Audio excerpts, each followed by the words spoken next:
I was contacted a few times by this company called Advanced Wealth from London.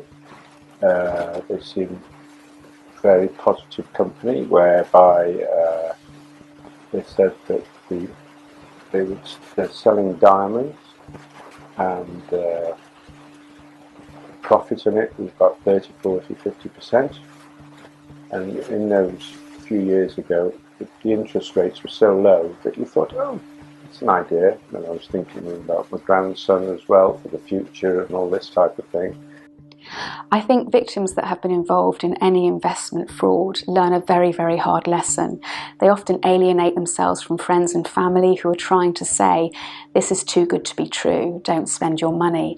Often victims draw in their friends and family in different cases, whereby they get friends and family to invest.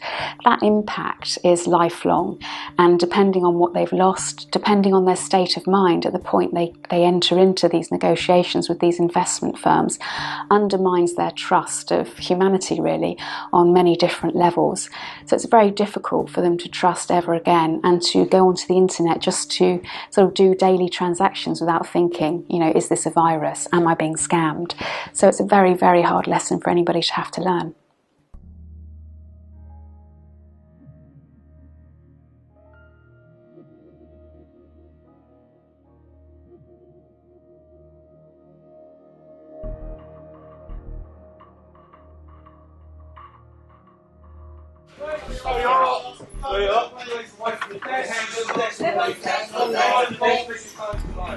I'm in possession of warrants to search this premises for evidence relating to a matter that is currently under investigation by the City of London Police.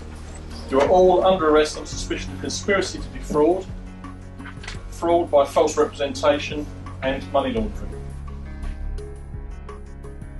They'll have a crib sheet which they'll work to.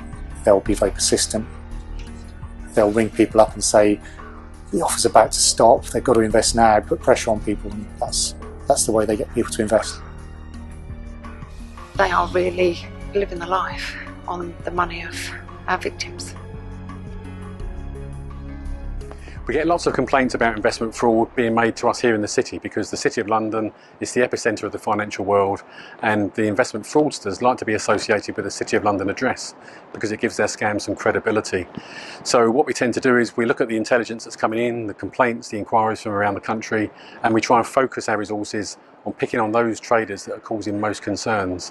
The name of the game is disruption. The quicker we can get in to disrupt someone, the more chance we've got of saving people lots of money in the future. The case that I dealt with was an investment fraud.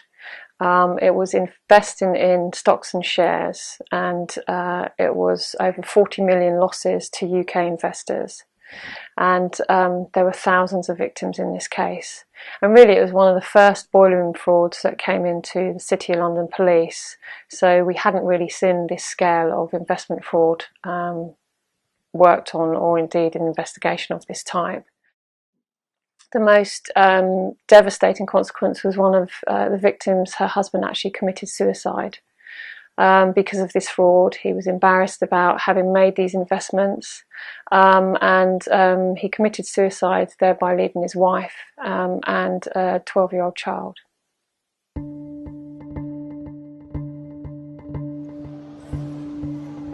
And at the end of the day, with everything added together, I reckon I lost about £500,000.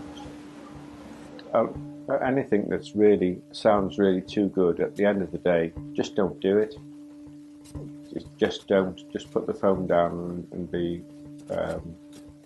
very strong with yourself, and just carry on in life as you were before, because it